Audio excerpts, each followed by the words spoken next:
एक आदमी की मौत हो गई और उसे अपने कर्मों के कारण नर्क की प्राप्ति हुई।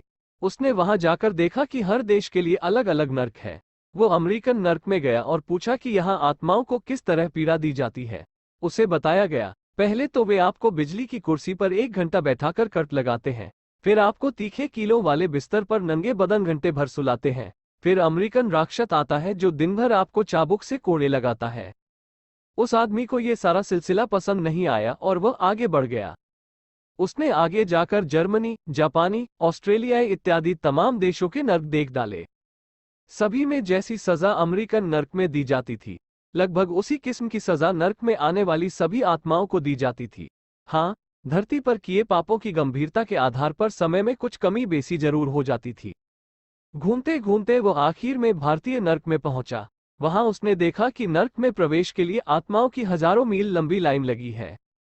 आश्चर्यचकित होता हुआ उसने पूछा कि यहाँ किस किस्म की सजा आत्माओं को दी जाती है जिसके कारण इतनी लंबी लाइन लगी है।